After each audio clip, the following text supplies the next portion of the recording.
Quebradeira nos bancos americanos. Será que vem uma nova crise por aí?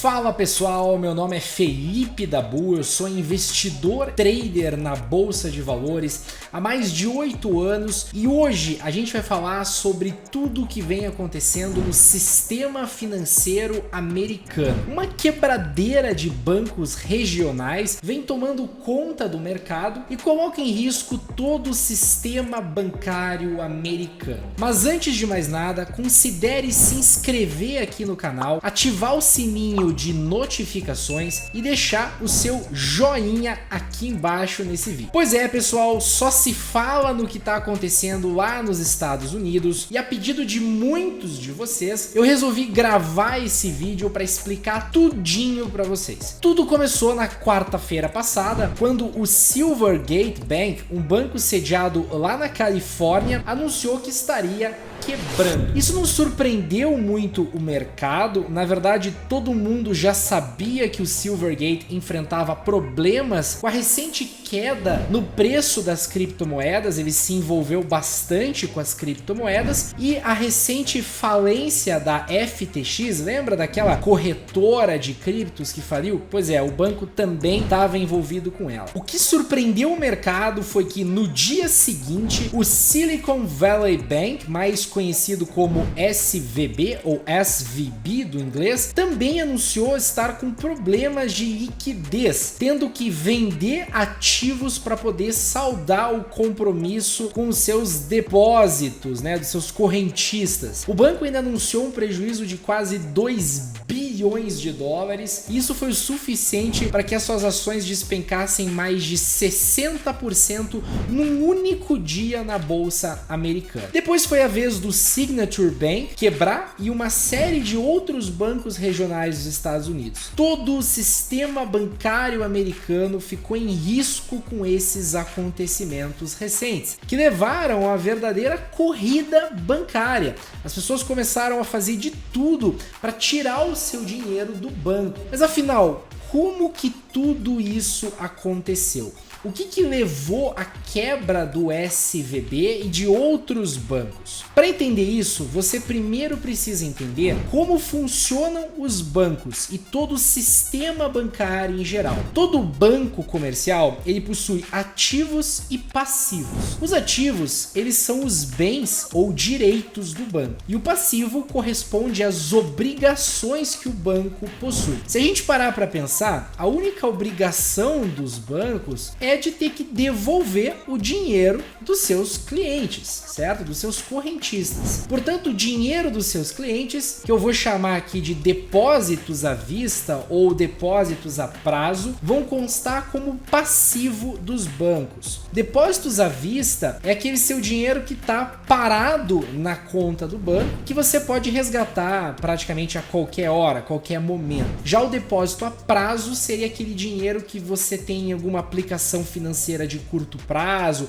do próprio banco. Já aqui na parte de ativos do banco, existem diversos tipos de ativo, sendo a grande maioria mais conservador, de perfil mais conservador, como títulos públicos de médio e longo prazo, e uma minoria mais arrojada, títulos hipotecários, ações e até fundos imobiliários, por exemplo. Perceba que o negócio de todo banco é, na verdade, pegar o dinheiro dos seus correntistas, que é o seu passivo de curto prazo, e utilizar esse dinheiro para investir em ativos de médio e longo prazo. Praticamente todo banco opera dessa forma e quase nunca tem problemas. Existe até um nome para isso: descasamento de prazos. O problema surge quando o preço dos ativos do banco começa a despencar. E foi exatamente isso que aconteceu com os ativos do SVB e de praticamente todos os bancos. O preço dos títulos públicos do governo americano, com a recém-alta da taxa de juros, despencou. Lembre-se que hoje nós vivemos o ciclo de aperto monetário, o ciclo de aumento da taxa de juros mais veloz da história, com o Fed anunciando aí diversas elevações na taxa básica de juros americana. O preço dos títulos públicos geralmente não oscila tanto assim, exceto numa situação como a atual, em que os juros subiram rápido demais. O que acontece com os bancos que detêm esses títulos? Eles acabam tendo o que a gente chama de prejuízo não realizado. A gente diz prejuízo não realizado porque o banco ainda não vendeu esses títulos, e se ele levar esses títulos até o vencimento, ele não vai ter prejuízo nenhum. Só tem prejuízo ali na marcação a mercado. Porém, o problema surge quando os correntistas, sabendo do problema em que o banco está metido, ficam com medo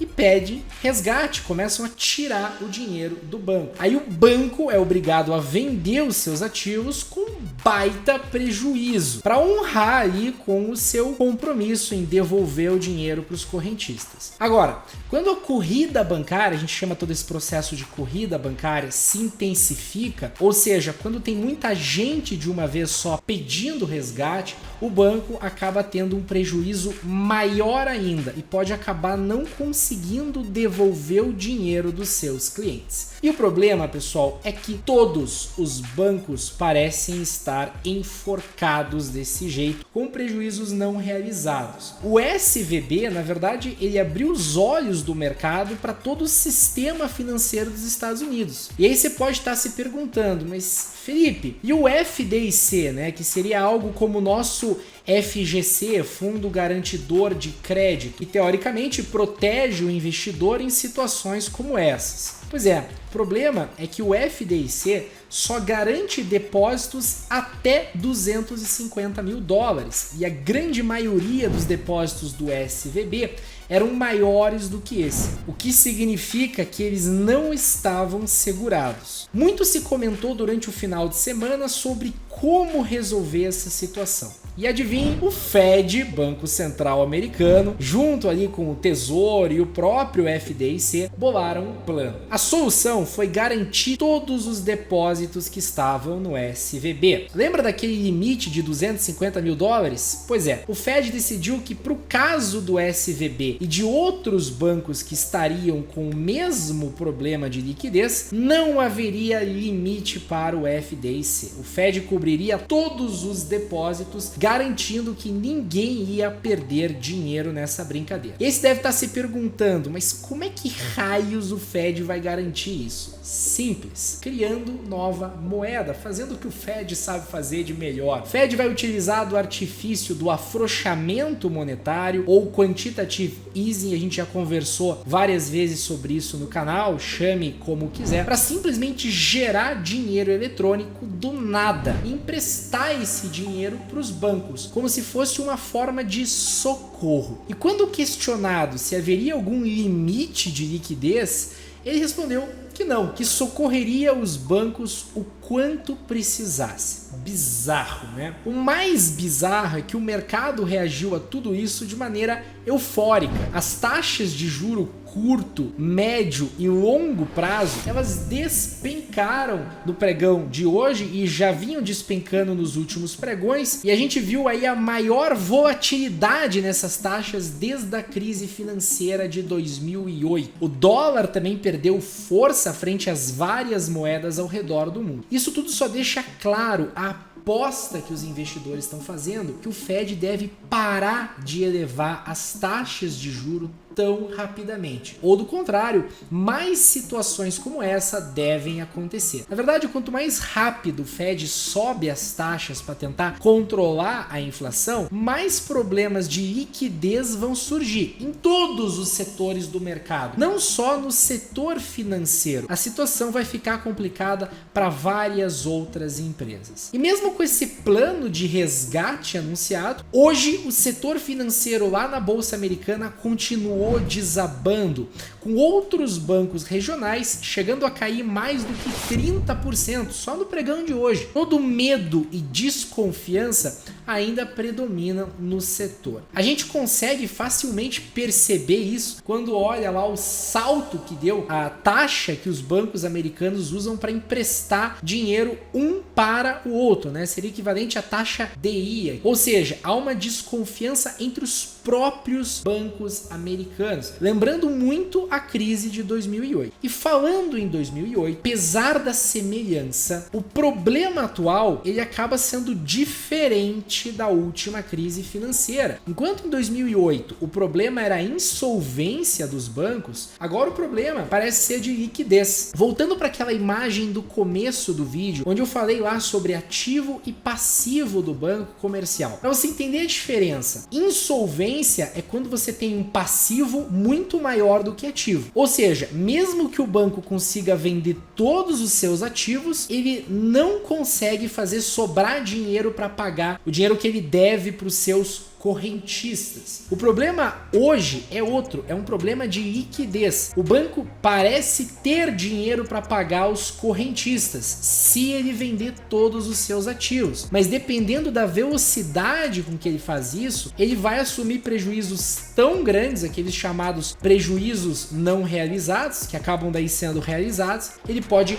quebrar. Eu acho importante o posicionamento do Fed diante de tudo isso, visto que uma crise de liquidez pode levar a uma crise de solvência, dependendo do quão rápida for a corrida bancária. E o Fed, fazendo o que ele anunciou hoje, ao menos consegue passar a segurança que os bancos não vão quebrar, fazendo com que o FDIC garanta ali todos os depósitos. Dessa forma, ele diminui o ritmo da corrida bancária. Esse acredito que seja o intuito do plano anunciado aí pelo Fed e outras autoridades. Sem falar que hoje o Fed ele conta com várias ferramentas de injeção de liquidez no sistema financeiro muito mais sofisticadas se a gente comparar lá com as ferramentas que ele contava na crise de 2008. É muito mais fácil hoje para o Fed sanar quaisquer problemas com os bancos regionais e até com os bancos grandes, contendo a situação e evitando que ela se torne sistêmica. Essa é a principal diferença do que acontece